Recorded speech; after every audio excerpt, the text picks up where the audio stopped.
Thank you everyone for joining us this afternoon. We are very lucky to have our sixth and final webinar this afternoon talking about teen dating violence prevention. And my name is Kelly Donnelly Williams. I am the Director of Human Services at MAG. We host the Regional Domestic Violence Council, and we partnered with Bloom 365 this month, one of our great community organizations and advocates on preventing teen dating violence, to host 6 different webinars to discuss different aspects of teen dating violence and how we can prevent this, address it, and direct people into care. And so with that, we are just exceptionally thankful for Bloom 365 staff and all of you who are participating today. Donna, I will hand it off to you, and thanks again, everybody, for being here. Thank you, Kelly, and everyone at MAG for having us. This is our final webinar series, number 6. If in case you missed the first 5, please head on over to the MAG YouTube channel where you'll be able to see them recorded. And if there are any resources or information that you would like and follow up, we'll make sure that we put our contact information in the chat that you have. And we hope this is not the end of our conversation about preventing and responding to teen dating violence. So before we get started, just an overview of Bloom 365 for those of you who are new with us. Bloom 365 is a nonprofit organization based in Phoenix, Arizona, with affiliates across the country and soon around the globe. Our mission and our collective mission is to prevent abuse before it starts. When we say the word abuse, we mean any form of interpersonal violence that a young person may witness, experience, or potentially use. That includes teen dating violence, domestic violence, sexual violence, gender-based violence, bullying, and other forms of interpersonal violence like stalking. Our vision is safe and healthy relationships for all. And our big goal, our big, hairy, audacious goal, is to uproot abuse in a generation. Our work primarily focuses on 11 to 24-year-olds, educating, advocating, and activating with and for them, as well as the trusted adults in their lives. Our name is our promise at Bloom 365. Bloom 365 stands for an acronym: Bring Love on Others More, 365 days a year. A quick overview of what you do, but you're going to hear from our team in just a bit about all of these services that we have that help to improve safety, healing, and well-being for young people who have experienced, witnessed, or used interpersonal violence. We provided a little overview, and you received some of our healthy relationship education if you joined us for any of our 5 former webinars. That is core to our work at Bloom 365, doing outreach and education in schools and communities so that we can reach young people where they're at and help to remove those barriers to help seeking that they often face. We provide safety and emotional support services, which we're going to share in detail in just a bit, trauma counseling, behavioral health interventions, a text and phone helpline 1-888-606-HOPE, peer support and awareness, and trainings for the trusted adults in the lives of young people, as well as new trainings now for junior leaders in military installations called our 3 Rs, or Recognize, Respond, and Reframe trainings. Everything that we do at Bloom 365 is measured, and it's measured against these 5 core objectives: focusing on our impact with teaching healthy relationship skills, increasing help-seeking safety and healing for young people impacted by interpersonal violence, interrupting violence. What this means, making sure that those behavioral health interventions are available and accessible for young people at risk for using violence or controlling or aggressive behaviors, promoting social norms to protect against violence so we can build communities that show the intolerance of dating abuse and domestic violence and sexual violence consistently, and creating protective environments for young people where they have the support of their peers, but also know who the trusted adults in their lives are that they can go to if they're impacted by these issues. Our work is framed on this prevention pipeline.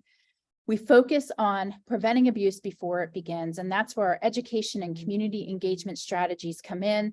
These are opportunities for all of you joining us this afternoon, and for those who are in your community, in your family, in your schools, in your workplaces, to join us too in focusing on amplifying awareness and education so that we can truly root out abuse and violence in a generation. At the secondary prevention level, this is where our interventions for young people who are harming others or who are at risk for harming others or themselves, by focusing on interrupting that abuse or those behaviors from happening again. If Again, you'll learn a little bit more about what we do in this secondary prevention framework. And then finally, inspiring healing and providing support after abuse. This is where our tertiary prevention measures come in. So Bloom 365 is one of very few organizations locally and nationally that approaches it teen dating violence prevention and response across the continuum of this prevention pipeline.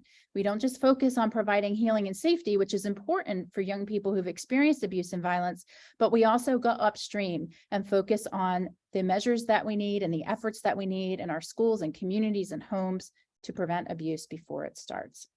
So this final webinar, you are in for a treat by learning about and meeting some of the amazing humans on the team at Bloom 365 who bring this work to life in our communities by focusing on where to go for help. So during one of our webinars, you learned our level response strategy, and part of the level response strategy is linking young people impacted by interpersonal violence to help and support. So you're going to learn a bit more about Bloom 365's programs and services that are available in Maricopa County and in Arizona, and some even online for young people who aren't in our local communities, that hopefully you have a better understanding of what we do so that you can make better, more comprehensive referrals. So as our team introduces themselves and their programs, you'll learn again more about who they are, but you see some of these awesome faces on your screen. This is who you're going to be hearing from in just a bit. But before we get started on focusing on all of the help and support that we offer at Bloom 365, we have a special guest with us this evening who sadly and unfortunately their family was impacted by teen dating violence, murder, homicide. And we have asked one of the family members of one of the young people that you see here to join us tonight. And I'm going to have Jaleesa introduce Mindy, and so that Mindy can share a little bit about what resources were available or maybe not available for Kiera. So Jaleesa, if you wouldn't mind sharing a little bit more about what we're going to share with everybody next. Hi, yes, thank you. So if you weren't here last week or that last webinar, we talked a little bit about our Silent Witness campaign and our Silent Witness project and how these were silhouettes created with a collaboration with Excel, and each silhouette represented the life of a lost one to teen dating violence. So today we have the honor and the privilege to hear from Mindy Tarantino, who was the aunt of one of our silent witnesses. Her name was Kiera. So I will hand it over to Mindy. Mindy, whenever you're ready, I'm happy to start when you are. Can you hear me? Yes. Okay, sorry, all this technology stuff is different for me. Can you see me? Yes, absolutely. Okay. So yes, hello everybody. My name is Mindy, and it is an honor to be here today. Unfortunately, for a sad reason, as I was introduced, I am the aunt to Kiera Bergman, and on August 4th, 2018, she lost her life to domestic violence. She was missing for a month before her body was found in the Arizona desert. Her boyfriend, or estranged boyfriend at the time, was taken into custody for her murder. It was a long 4-year process between extensions on the case, and then COVID hit, which delayed court proceedings. And we did finally have the trial. It started in August of 2022 and ended 7 weeks later, so in September of 2022. And unfortunately, due to lack of physical evidence, he was found not guilty. So that's kind of been a difficult thing for us to accept, because there was a lot of evidence pointing towards him. We know it was him. However, it being circumstantial, the jury just felt like they couldn't find him guilty for her murder.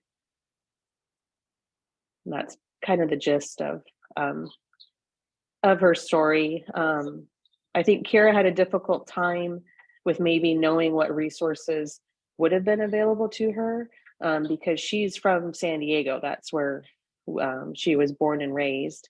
And when she met her boyfriend at the time, it was through a dating site, and he had convinced her to move to Phoenix. So she was moved away from what she was familiar with. She was moved away from her family, who could, we would have been able to notice signs of the abuse that she was receiving. So with her being so far away, we weren't there to see that, and we couldn't help her. So, you know, she was just in a new environment, and, you know, probably just didn't know where to get help. And I think too, along with having the victims know what resources are available, it's also having friends that to know the signs. You know, she had a roommate, and that roommate probably wasn't necessarily fully noticing the signs, or also didn't know what resources she could reach out to try to get Kiera help.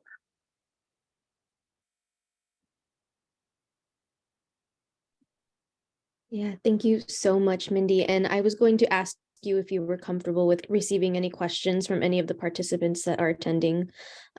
If so, then we can make sure that you answer those at the end, if that's okay with you. Yeah, of course, that's definitely fine.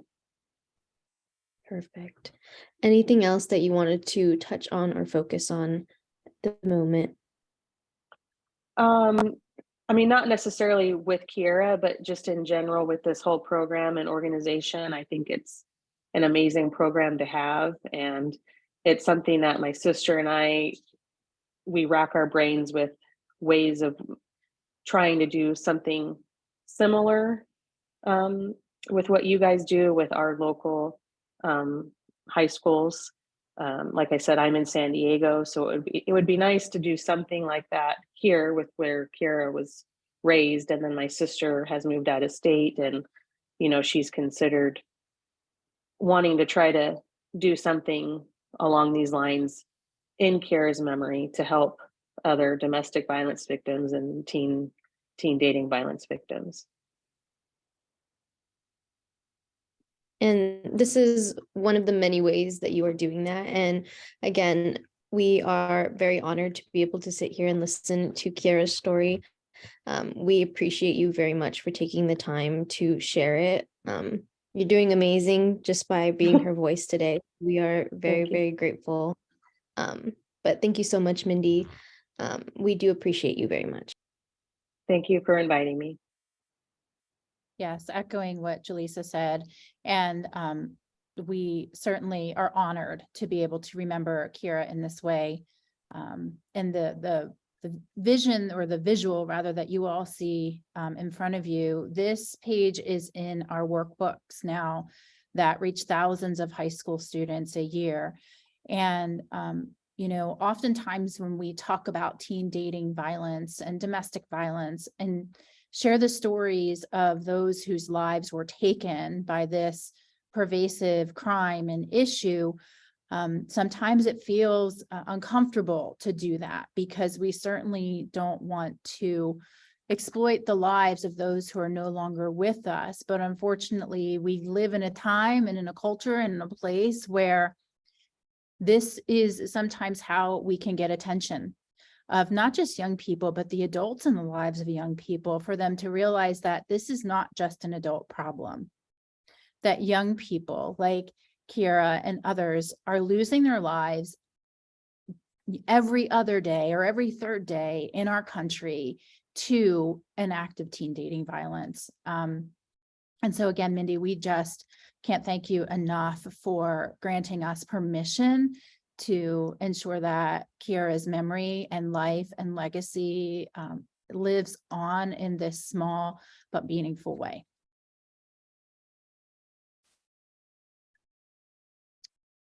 Okay, so we probably should have given a sensitive content warning. I apologize, we didn't do that.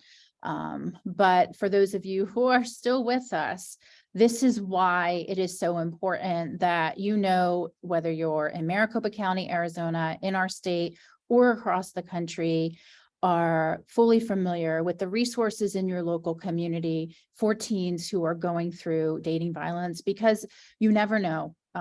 A young person that you interact with might be, again, experiencing this themselves, witnessing a friend going through it, or seeing it at home, or potentially are using violence. So we are going to kick off this resource share with you by focusing on the programs and services that Bloom 365 offers that increases safety, healing, and support, as well as the services and programs that we offer that amplify teen and community engagement.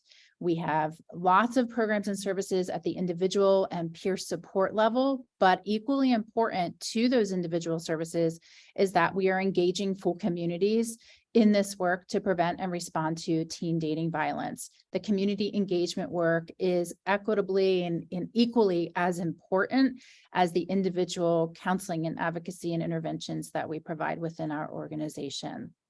So with that, I'm just going to kind of lens this overview of our programs and services in a way that you all can kind of embrace and understand how we measure our success.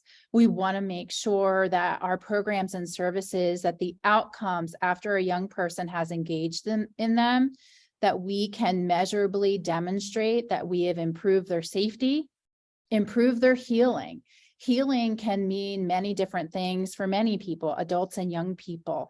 How we measure it is, do they feel believed? Do they feel validated? Do they feel like they are supported, that they have someone that they can talk to? Do they feel connected to their peers or to their community? And that all helps to enhance healing. And then well-being, and how we measure well-being is through what's called the 5 points of well-being. Safety is one of them. So again, not only are they safe at home, are they safe at school, in their relationships, in their community. Stability. Now, this doesn't mean just financial stability. This means, is there something in their life that is consistent, or has everything been uprooted? It's hard to heal when there isn't stability in our lives. Self-esteem. We know that teen dating violence chips away at the self-esteem of young people. So rebuilding that self-esteem, regaining that sense of self to improve overall well-being. Skill mastery. What this means is when young people are able to master a skill, whether it is basketball or dance, or even self-care or coping, or wherever it is, something that they feel that they are good at, that can help improve their well-being, because it's something that improves their well-being.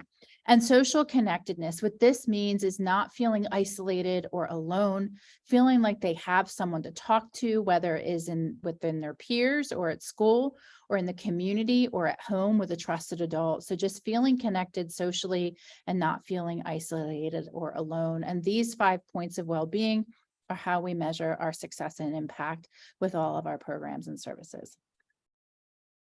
So with that, we're going to dive into an overview of the safety, healing, and support services that Bloom 365 offers. And I'm pleased to introduce you to our clinical program director, the amazing Lexi Berger, who is going to kick us off.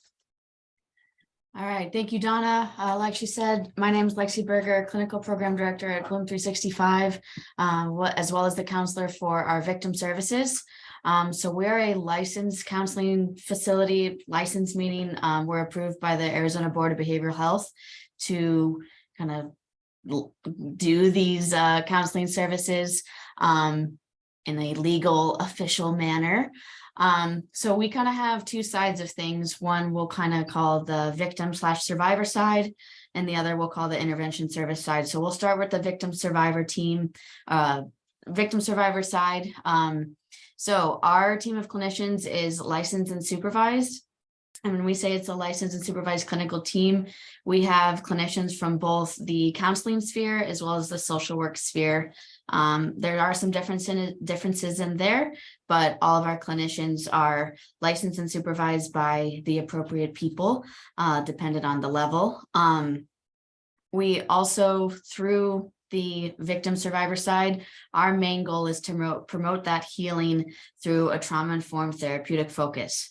Obviously, with victims of interpersonal violence, whether they experienced it themselves or they witnessed it happen to someone else, there's a lot of trauma there. So everything from the initial contact upon intake to the location of the services we provide, everything is kind of through that trauma-informed lens. We obviously want to be very delicate there. So we take great pride in making sure that everything is trauma-informed.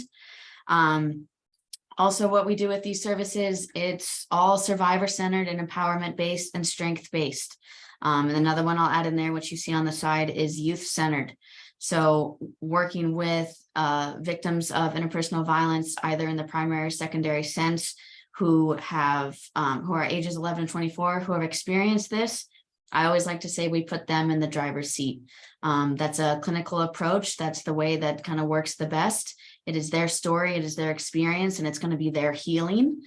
So everything is kind of through the survivor-centered and empowerment-based lens. When we're talking treatment goals, clinical treatment goals, we're focusing again on improving that safety, healing, and well-being that Donna mentioned before. Kind of those goals are built with the clinician and the participant themselves, but the kind of root of it is based in safety, healing, and well-being. I'd also like to note that these services are confidential and free, with the caveat of, any one of those victims or survivors in that age group that has experienced, like we said, primary or secondary victimization. Thank you. So now the other side of things is the intervention services. So these are young people who have used or at risk for using interpersonal violence, or as we like to say, these are young people who are at promise for change.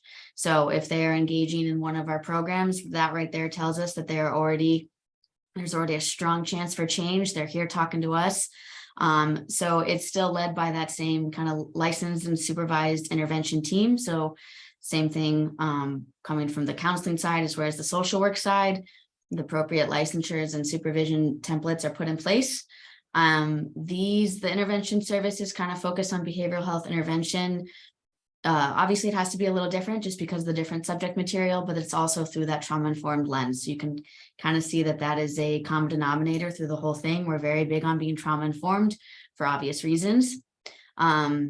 With these services, there's a focus on balancing empathy for this individual as well as promoting accountability, right? So when we're talking about people who have either used violence or are showing that they're at risk for using violence, it's kind of that nice walk in the middle of empathy and accountability with these treatment goals and personalized goals to that participant, focused on reducing risk factors, improving protective factors, with the hope that their future use of these controlling, abusive, or violent behaviors kind of get prevented. So Donna said before, we do have a goal of preventing abuse before it starts. This is one of the ways in which we do so.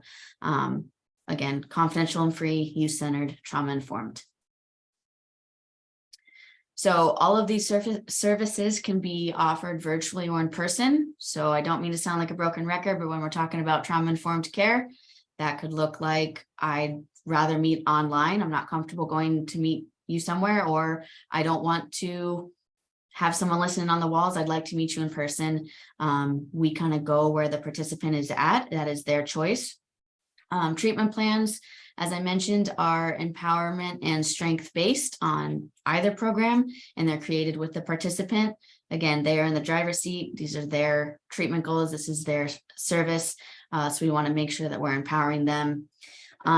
Also, that kind of what goes hand in hand with our licensed counseling programs are our advocates, intervention specialists, and non-offending parents or caregivers. We all kind of work together for that continuity of care to make sure that if there's ever a resource that needs to be given, or if there's ever a situation that a parent and guardian might be able to help us out with, if our participant can't, that we're kind of doing wraparound services to make sure that our youth participants are getting the best care that they can. Thank you so much, Lexi. And at the end, we will share a QR code and a link where if you know of a young person who might benefit from any of the services that we're sharing this afternoon, of how you can refer them or how they can self-refer to those services. So thank you, Lexi. And we would like to share a little bit more about the advocacy services that we provide for young people who are witnessing or experiencing teen dating violence or other forms of interpersonal violence. And here to share that is our program manager, Mary Sol. Hi, thank you, Donna. I'm so excited to be here. I'm Marisol, as Donna said, pronoun she, her, hers, ella. I'm relatively new to the team, but I'm program manager of victim services here at Bloom. And I'm here to speak a little bit about the awesome work that we do with survivors. So to get us started, part of the work that we do or the services that we provide is to any individual maybe or any young person is the helpline. So it's available Monday through Friday from 5 p.m. to 9 p.m. and it can be accessed at that number on the screen. As you can see, you can text, you can call. Also, if you need help with safety planning, emotional support, if you're interested in crisis counseling, sometimes we have also individuals or young people reach out just with questions. They just need somebody to talk to. And they can reach out to us on our chat and on our webpage as well. But that service is available. When we are out at the schools in the community doing our doses, we make sure to let the youth know that they can reach us via this manner as well. And many of which also opt in, they leave their numbers so we can reach out to them. Maybe they have questions, maybe they have something, victimization going on. But yeah, we're here to support the helplines in place for any person or young person experiencing interpersonal violence. Okay, thank you. And so for our individual advocacy, so as I mentioned before, it's our online chat, our helpline. We focus really on that emotional support. So really leveling with survivors, making sure that our services are obviously trauma informed and survivor centered. So what is it this young person needs from me right now?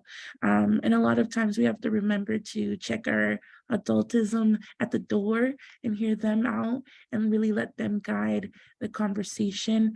And also pulling from, I'll talk about it in a little bit, but our Real Talk support groups. Many of the materials that we use or the activities that we do can also be applied on a one-on-one for those that maybe aren't so open, or if they choose not to do to a group setting, they prefer like a one-on-one and prefer that on one-on-one individual ongoing advocacy. So it's also the victim's rights and safety planning, of course, which can look like a conversation, not necessarily like a formal written down, just depends again on the survivor's needs and what they're communicating. And hand in hand, it goes with that is case management. So developing assessments, monitoring their process, advocating for other services that they may need and that we don't offer, and just helping with basic access to other needs that they may have, whether that be getting connected, their family connected to food box resources, if they so choose, or if they have legal needs, getting them connected to legal resources in the community that specify in that. Also with connecting with existing supports, because sometimes we'll get survivors that are already engaging with like school counselors or and they have their parents are very involved and they're trying to get them just even more wraparound services. So making sure we're coordinating with them as well as to not overwhelm the young person, the survivor as well. So, and then crisis counseling, that's at the bottom. So if the person is really just needing, the survivor is really just needing that safety planning in the moment and just assessing, helping them assess where they're at risk-wise, leveling, so that part of that leveling validation of what they're sharing with you, because it can be hard to come forward. So making sure that we're doing that piece, and thanking them for trusting us, for coming to us for supportive services, and assistance with orders of protection. I think I hadn't mentioned that.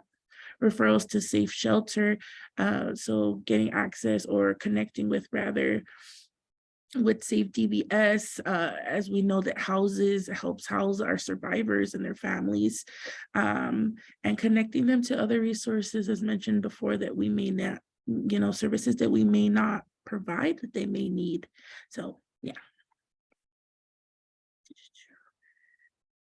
Thank you. So then I mentioned it before, our support groups are called Real Talk. We have them kind of sectioned in age range, so 11 to 12, 13 to 17, and 18 to 24. However, our advocacy services are from the full range, 11 to 24 as well, just for the support groups, for the material wise and the delivery of what we discuss.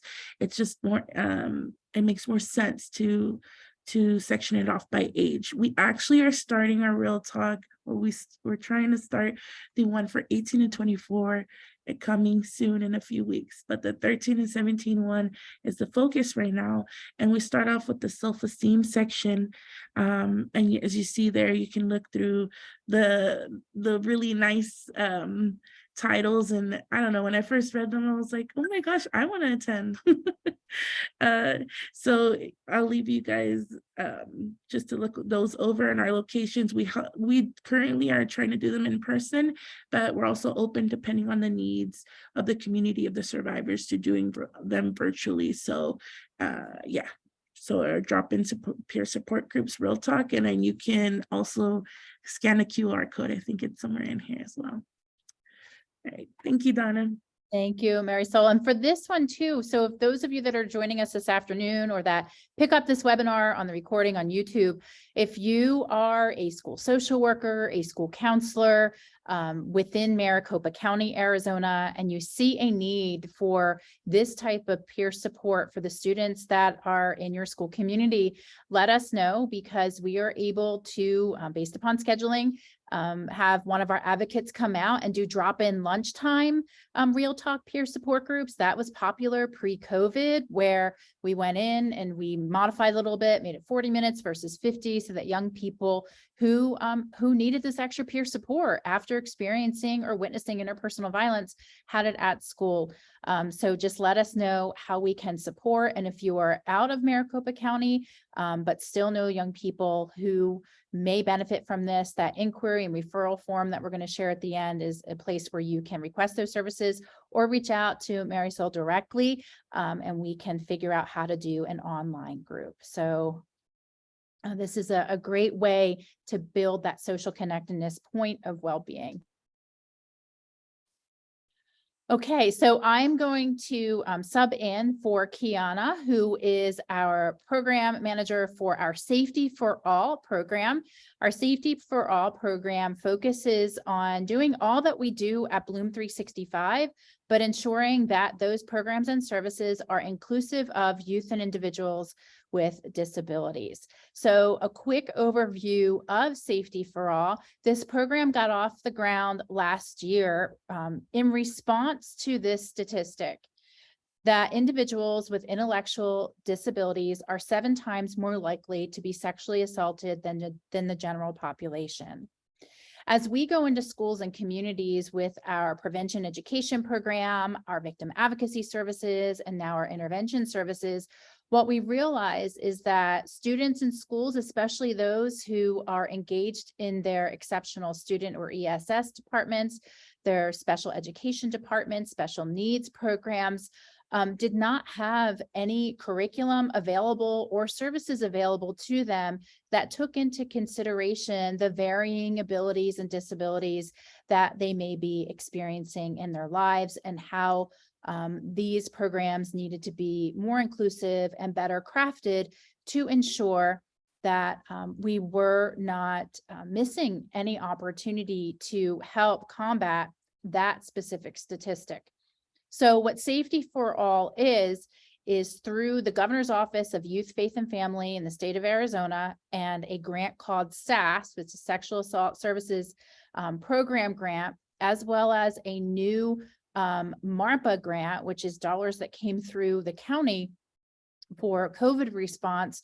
We have been able to accelerate Safety for All and provide violence prevention education specific to sexual assault, sexual violence prevention education, and other types of interpersonal violence prevention education through an adapted 7-lesson curriculum. So this curriculum is delivered in organizations and programs such as ARCH, Ability 360, Special Olympics Arizona, Also within the special education departments in some of our partner schools. So we're reaching individuals and youth with disabilities where they're at in ways that are more inclusive and appropriate for them to understand the dynamics of healthy relationships and abuse and violence prevention. That education leads to the request for individual support. It also leads to disclosures, anonymous and direct disclosures of victimization. So now through Safety for All and through those grant resources that we have available, we are able to provide individual advocacy. So all of the services that Marisol just shared for our victim services, advocacy services, we're providing all of them. But again, in the framework of being adapted and making sure that, say, the individual who seeks advocacy services from us has a vision impairment or, might need the use of an assisted communication device, that we have these tools in place so that we can serve all and, again, reach safety for all. And then group support. We now have Safety for All virtual peer support groups that Kiana and our team run. So if you work with any organizations or groups that serve individuals with disabilities and you think that this might be a benefit, please reach out to us. Our team is ready and able to provide that support. So focusing on that secondary prevention framework, shifting gears a little bit here, focusing on interrupting violence either in its tracks or before it happens is where our intervention services come in. And I'm excited to introduce you to Chance, who is our program manager overseeing our youth violence intervention and prevention project and our intervention services. Thank you so much, Donna. So once again, Chance, Program Manager for Intervention Services. Happy to be here and share some of the information on one of the programs that we're providing right now here in the Rooted Out curriculum for prevention and intervention. And as Lexi said earlier in this presentation, that we are trauma informed. And one of the reasons why we need to be trauma informed, especially with these individuals that are showing up with that potential at risk for harm or currently using interpersonal violence within their relationships, is because more often than not, we see that these individuals have been victimized in the past and are kind of learning these traits and these unhealthy behaviors, and then they're showing up in their relationships with these things. So we have to look at it through that trauma-informed lens. Also, we need to look at it through that strength-based lens as well. These young individuals that are showing up this way that might be at risk, they have strengths in them that maybe they're just not able to see because of the way that they've been impacted by the violence in the past. So in this Rooted Out program, it's well informed by evidence-based practices such as cognitive behavioral therapy, dialectical behavioral therapy, and then also the Bloom 365 7-dose content. So really what we want to do within this program is to build that empathy, right? Build empathy for those that maybe they might be out there hurting, right? Or build empathy for themselves. And we can do that by helping them understand their emotions, how those emotions are connected to thoughts, and how those thoughts are connected to actions. And that kind of goes all together with what are they surrounding themselves with? What does their environment look like? And why is this occurring? And by helping them understand who they are, they're building that empathy. They're improving those coping, communication, conflict resolution skills, and more importantly, the healthy ones, right? The healthy conflict resolution skills. They're building that confidence, right? Because they need that high level of self-esteem to overcome those needs for the power and control that they don't have in their lives. They have to understand how to respect boundaries, not only the boundaries of others, but the boundaries of themselves. And then again, addressing that childhood trauma, right? Because they're showing up with a lot of those adverse childhood experiences. So they have to be able to address that. And then when we do that through that trauma-informed lens, and then learning those healthy relationship skills, right? So once we get to that point, we understood who we are, why we think the way we do, what are our emotions. We can start to build those healthy relationships and build those healthy individuals. And then those risk and protective factors, right? So we want to identify some of those risk factors that maybe they're not aware of. And then once they're aware of them, we can start to enhance or increase those protective factors within their lives to build those healthy relationships. And then that social connectedness, right? So we want them to engage with healthy individuals around them, healthy peer supports, rather than engaging with individuals that might be also using interpersonal violence or at risk for using interpersonal violence. And what that really does is that puts them at that promise for change. And these individuals that are coming into these programs, they may not see that change initially, but this program is designed to increase their hope that they can change, that they want to change, and they can do that through knowledge. Thank you, Chance, for that beautiful overview of our intervention programs, especially Rooted Out. And as Chance mentioned, we at Bloom 365 believe that if there's a 13, 14, 15, even 16-year-old who is showing these risks or already exhibiting these risk factors for using violence or harming others, that there is that hope and that hope to change. So this is why we believe that this program, once we can gather more resources for it and have more capacity for it, is truly going to become a gap-filling missing link in this work to prevent teen dating violence and other forms of interpersonal violence. So Chance, thank you for leading the way. Absolutely, thank you. So here is that QR code that I had mentioned earlier. And if someone from our team has access to the direct link for this Google form, if you could populate that in the chat at some point, that would be great. This is a form that is a fully confidential form. The only people that see this are the program managers who will be responding, our case managers actually, who will be responding to the inquiries. This is where a young person, their parent, caregiver, school counselor with permission of parents or guardians can request counseling, advocacy, or intervention services, individual or group, or if someone's just looking for information about the programs and services that we provide. This gives the options to indicate which of those programs and services whoever's reaching out might be interested in. So this is essentially our referral form and our inquiry form for those direct services. Okay, like I said in the beginning, sharing all of our individual and group services to improve safety, healing, and well-being is important, or are important resources to help us prevent and respond to teen dating violence. But equally important are looking at teen and community engagement opportunities and resources that we also provide that help to alleviate the trauma, reduce those risk factors, improve safety, improve healing on a larger scale for young people impacted by teen dating violence. So we're going to do an overview here of some of those teen and community engagement opportunities that you might be able to bring or participate in your school, community, neighborhood, etc. So I'm thrilled to introduce you to Gray, who is our program director for Student Safety Services, is going to share a little bit about our coordinated community responses. Yeah, hi everyone. So my name is Gray. I am the program director of Student Safety Services. So I handle the maintaining, the scheduling, and the partnerships that we have with all of our school partners throughout the Valley and beyond that.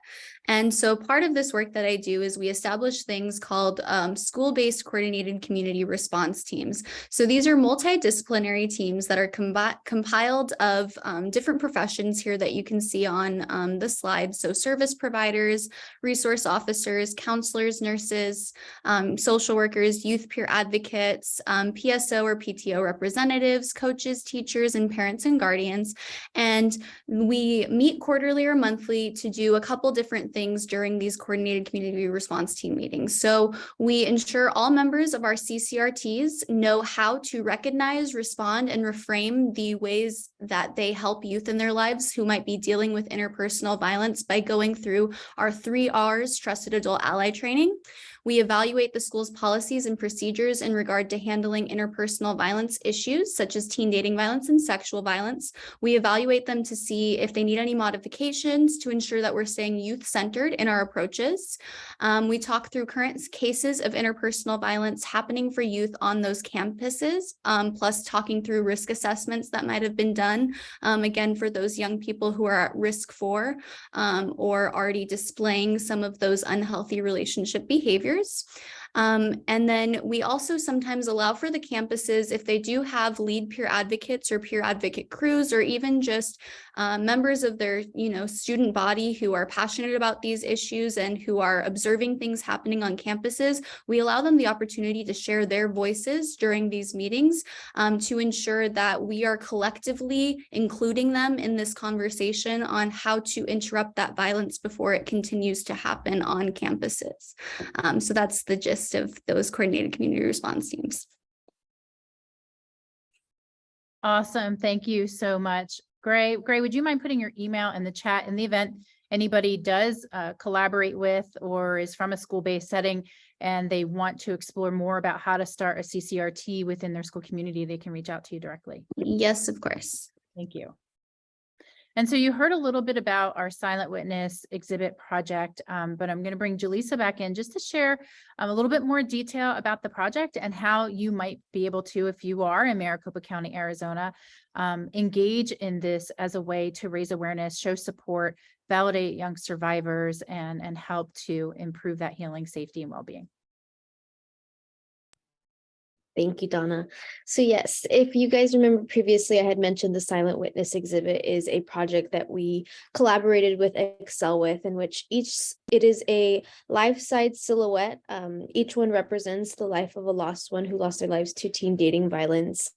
And it is really, really impactful. So the purpose of this is through an exhibit form. And so what we do is typically we coordinate with a campus or a community resource, and we will bring our Silent Witness exhibits to you. Each plaque, each shield that is on their chest represents their story, and it tells what happened to them, how old they were, what type of violence they experienced. So the way that we project this is through an exhibit form. So you will get a handout, kind of like the one that you saw in the beginning. And the handouts again will show each person's story as well as the shield. And if you were interested on where our Silent Witness is going to be next, or if you wanted to maybe have the Silent Witness exhibit on your campus or at your organization or agency, you can definitely send me an email and we can get that coordinated. Although they do represent Teen Dating Violence Awareness Month, they are very, very great at representing any at all times during the year. So I highly recommend, if you do want to kind of really get the conversation going and really see an impact with your population, I would really encourage you guys to email me, and we can really get that organized with our Silent Witness exhibit on your campus or agency. Or you could email me about any questions of where the next Silent Witness might be. Another thing, yeah, of course. Lisa, before you, I just want to share just some information that I think is really sweet to share. So Excel is a program. They have multiple schools around Maricopa County, as well as an adult day program for individuals with special needs. So students with special needs, as well as adults. And they have a wood shop class that was looking for a project to do. And so we inquired if they would be interested in creating those life-size Silent Witness silhouettes for a Teen Dating Violence Awareness Month exhibit that we launched in 2021. And so they said yes, and it was beautiful. That's right. It was 2 years ago today. All the dates are blurry. Thank you, Mindy, for that. And so family members, including Mindy and others, came out to our exhibit, and many remarked that they couldn't believe how lifelike the silhouettes were. And the students at Excel who created them had an opportunity to ask questions. It opened the door for us to have a conversation about abuse and violence prevention with them, and also was the nucleus where Safety for All, our program for individuals with disabilities, got started. So it's a full circle collaboration. All right, Jaleesa, back to you. Thank you.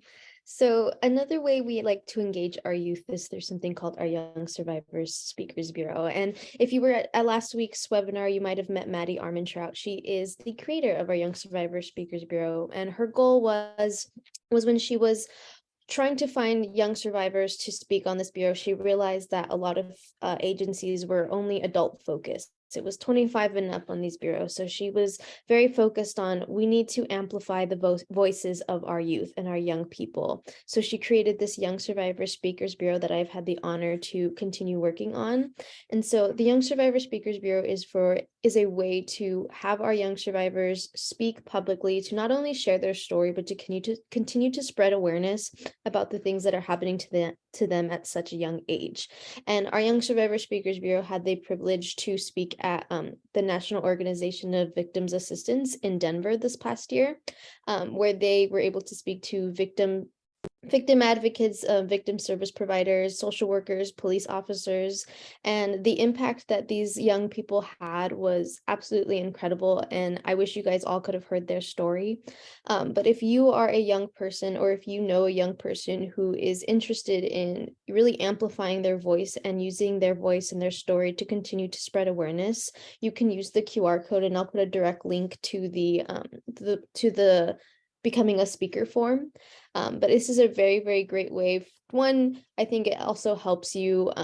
Some of them are using them as part of their healing journey, and I think that's something that is very impactful as well. So if you're interested in that, you can scan the QR code, or I will put the link in the chat as well, or you can email me directly too. Thank you so much, Jaleesa, and for continuing that. And you will be presenting the Young Survivor Speakers Bureau panel again at the National Organization for Victim Assistance Conference in New Orleans toward the end of July. So thank you for picking up that project and doing amazing work. Okay, we're almost at the finish line here. So the next phase of improving, healing, safety, well-being through resources is really looking at our communities and how we can engage communities to help prevent and respond to teen dating violence.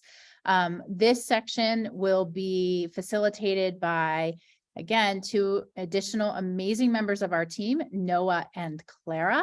So if the two of you would like to take it away, it's all yours. Yeah, sure thing. Thanks, Donna. So yeah, as Donna mentioned, I'm Noah. I'm the community engagement manager. I'm also fairly new to the role, but happy to be here.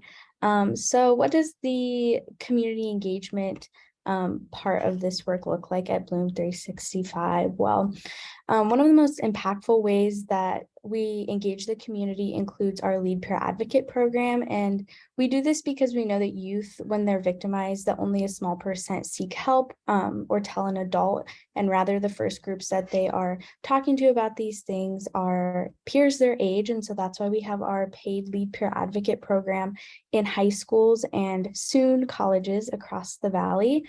And the LPA program, the Lead Peer Advocate program, does a couple things in engaging their peers and community. Things like awareness campaigns, hosting elephant in the room conversations, as well as linking their peers to resources. And the part that the adult staff play here in the Lead Peer Advocate program includes training them up on how to engage their peers in these conversations, responding to disclosures or discussions of interpersonal violence, and as well as training them how to amplify their voices with this message. So I'll hand it off to Clara. Like Lexi had mentioned, we are very youth-centered in a lot of the things we do, and that includes our community engagement. So I really want to hand off the mic to Clara to talk about the Lead Peer Advocate program, as well as the awareness campaign that they do, the First Friday campaigns. Thank you, Noah. Hi, everyone. My name is Clara. I am the Southwest Regional Director with Bloom 365. I am a senior in high school over at Barry Goldwater High School, and I've been with Bloom 365 since I was a sophomore. Now, as Noah was talking about, I started as a lead peer advocate. And what this means is that not only was I a leader within Bloom 365, but I was also a leader on my school campus. So I was able to begin a peer advocate crew club on my school campus where we hosted meetings once every other week. And at these meetings, we were able to talk and be advocates for the victims and survivors, as well as perpetrators, of interpersonal violence, and start these conversations on our school campus. And one of the biggest things that we do as lead peer advocates are these First Friday campaigns. Now, First Friday campaigns are a way that we are able to create mass movements for change and start conversations about different forms of interpersonal violence on both our school campuses and communities. Now, these are run, something that's really cool is that these are run by peer advocates such as myself. So this is something that our peer advocate crew would do, are these high school students where we're going out on these different awareness months on the first Friday of the month in order to raise awareness. So they work in 3 different installments throughout the school year. The first one is in October, is Domestic Violence Awareness Month. Now, part of the reason why we have these First Friday campaigns is in order to bring more awareness to the issue, to validate survivors, show support, spark a conversation, and send the message that we're not going to be tolerant about interpersonal violence anymore. So the first one is in October for Domestic Violence Awareness Month. And so for the First Friday campaigns, our big goal is that on the first Friday of the particular awareness month, we are encouraging all of our school campus and community to wear a certain color in order to bring awareness to that certain issue.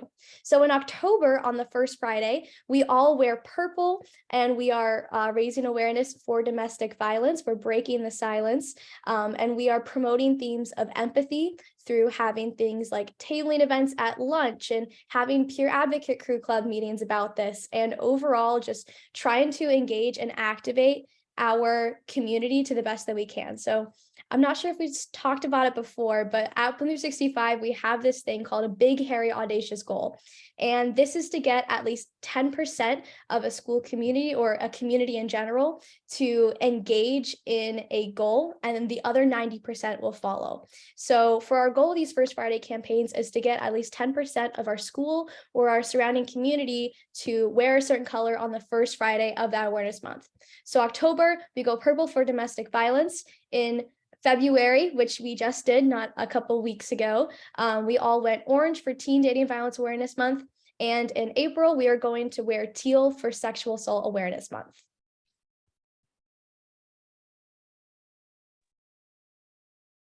Fantastic. Thank you, Clara. And Clara, you'll be back in when we talk about the Peer Advocate Academy, but we're wrapping it up here. We're almost at the end with sharing other ways that we can engage, and you all can engage and be a part of this resource, sharing and improving healing, safety, and well-being for young people impacted by teen dating violence through some upcoming events that we have.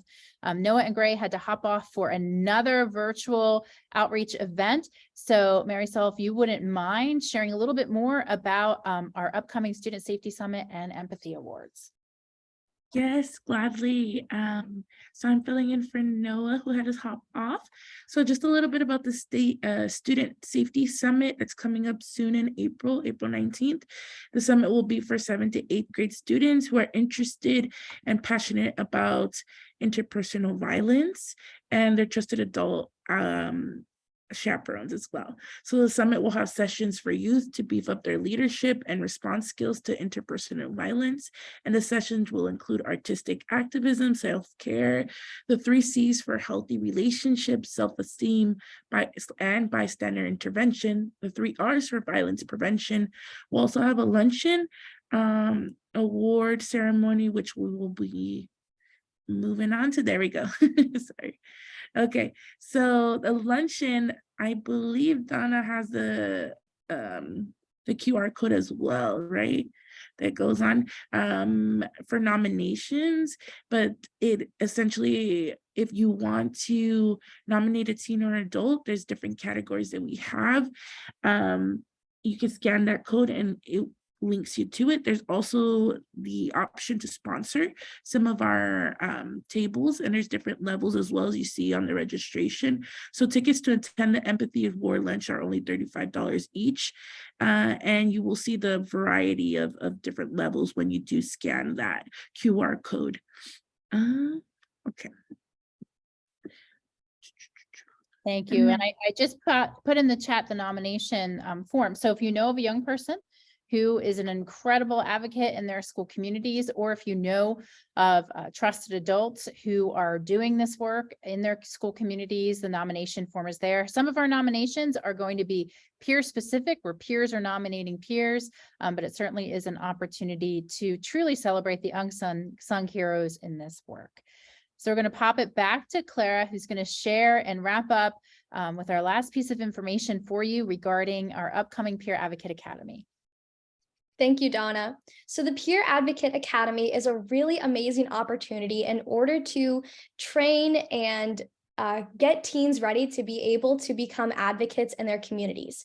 So something that we have mentioned before is our 7-dose curriculum. This is a curriculum that we go into schools and we are able to provide education on these pieces.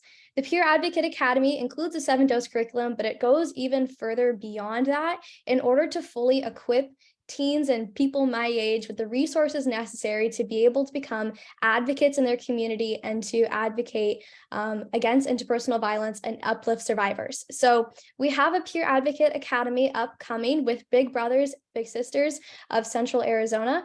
This will be May 29th through June 1st. And it's a really amazing opportunity offered to all teens in order to train and educate them to uproot abuse in a generation. So this is a four-day academy that they will be able to go to and learn different things. So the first day is educate. This is where we'll be going through our 7-dose curriculum. So we're going to be able to recognize the signs, symptoms, and root causes of interpersonal violence and provide skills for building safe and healthy relationships. So this is the foundational educational piece that we'll be providing to teens and to people my age, where they will be able to learn things like how to do conflict resolution, the 4 Ds of bystander intervention, what it means to have healthy relationships, what it looks like to have an unhealthy relationship, so they're able to recognize those things. The second day will be advocate, and these are providing advocacy skills to support peers that are going through abuse. So this is how we are going to be advocates for others. This is equipping the teens with something like Level, which we had a webinar from before, which is a response tool in order to successfully and accurately provide help to people who are potentially seeking help from experiencing interpersonal violence. So, we teach them the tools like how to listen, empathize, validate, encourage, and link to those resources.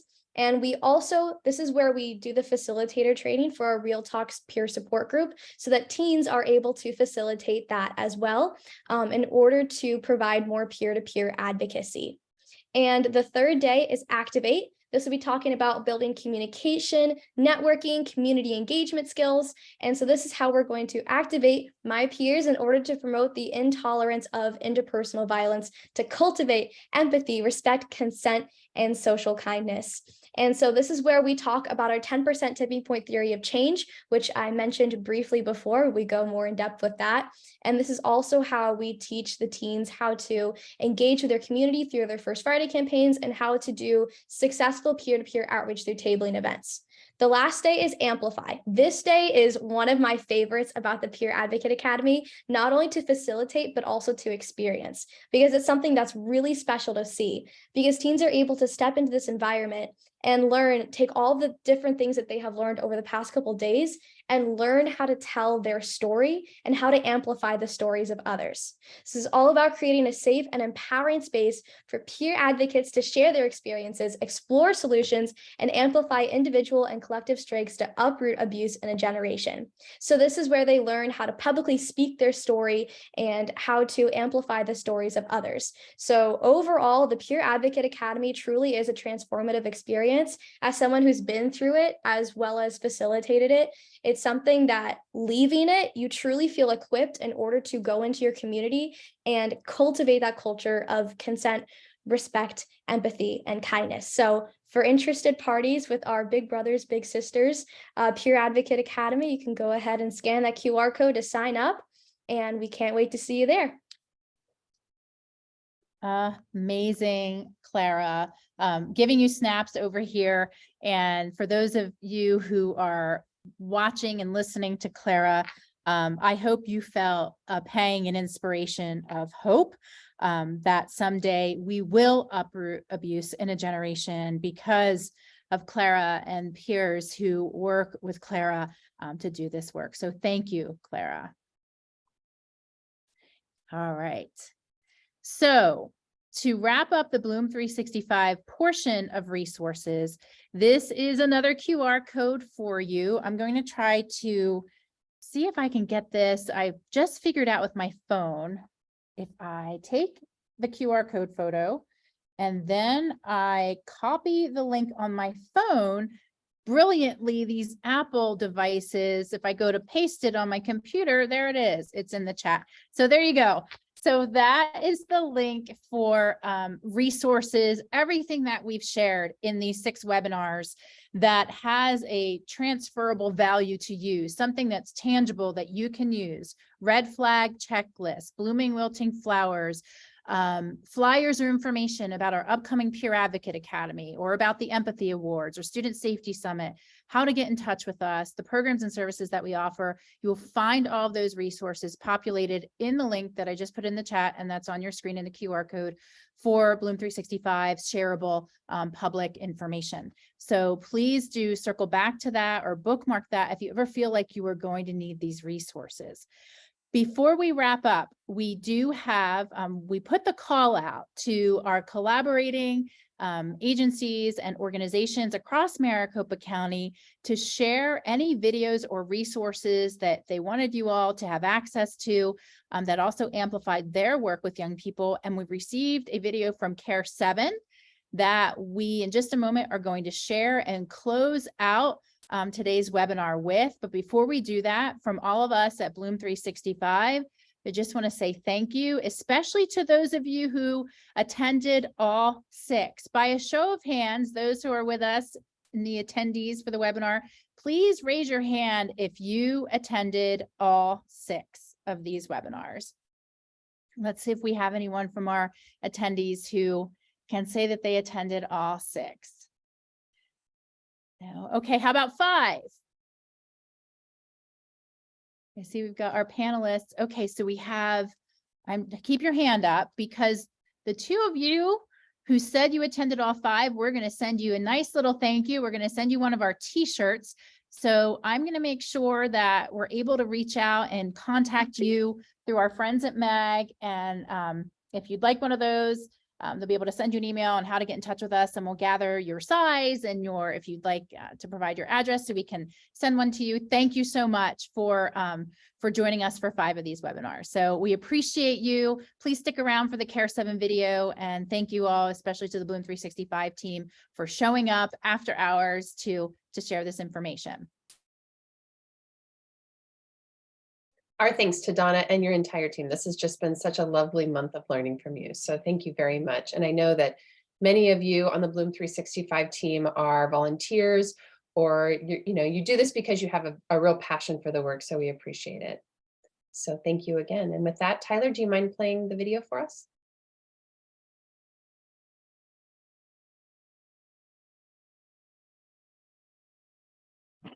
And everyone see the video? We can see it, yes. Now it's gone. There you go. Students are struggling with stress, anxiety, depression, uncertainty. The City of Tempe and Care 7 have heavily invested in the youth specialists and the victim advocacy programs to provide social and emotional supports for students, to be able to provide them the resources and safe spaces where youth can get the help that they need. Care 7 is our crisis response team for the City of Tempe. We provide a variety of services to the community and those in need. We're known for our crisis response van, as well as case management, veteran services, youth services, victim services, and our trauma education. We are here in the moment of crisis and through people's healing journey. Youth need our support more than ever. They struggle with a variety of things: anxiety, depression, difficulty in relationships, social skills, family at home. There's a variety of things. Our youth specialists are located in the Tempe Union High School District and the Tempe Elementary School District schools. They act as part of the crisis teams for the schools. They meet with students individually and in support groups. They do a lot of education, school-wide education about healthy relationships, how to be kind to each other, a lot of violence prevention type education. And they also work with the staff often, our school resource officers, to make sure that if there are students that have some... I'm sorry, is everyone seeing a frozen video? Yes. Yes, okay, I'm so sorry. Let me... The audio is playing well, Tyler, but for whatever reason, it stopped pretty Students are early. struggling with stress. There we go. We don't see the video now. Oh, there we Sorry go. about all that. Anxiety, depression, uncertainty. The city of Okay, in that case, here's what I'll do. Tempe and Care 7 have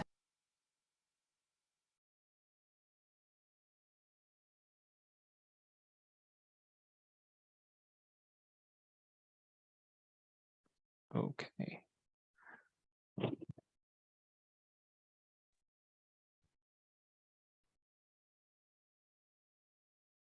Students are struggling with stress, anxiety, depression, uncertainty. The city of Tempe and Care 7 have heavily invested. Is it still? It is. That's okay, for Tyler. everybody? We'll I go ahead and hold apologize. on to this. We'll use it in future. We'll use it for future promotional materials, and we'll reach out to Care 7 and thank them. They did a beautiful job with that video. So I'm sorry we won't be able to play it appropriately here, but sometimes technology gets in our way, and thank you for trying. Okay, are there any final questions before we wrap up this month honoring Teen Dating Violence Prevention Month?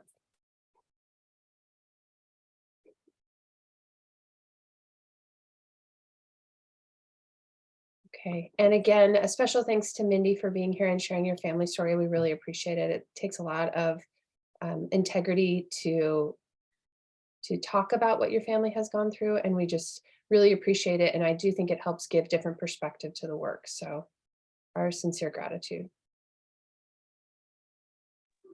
Thank you. All right, thank you again for being here, and we look forward to future Bloom 365 events. And if you have any questions about the Regional Domestic Violence Council and our work, please feel free to shoot me an email. You should have our contact information from the sign up for this webinar series. And again, MAG really appreciates your time and energy today. Have a great rest of your afternoon, and thank you again. Before Bye-bye. anyone leaves, I managed to get the video working again. If we would like to watch it, Super. Thanks, Tyler. let's go ahead and get that back open.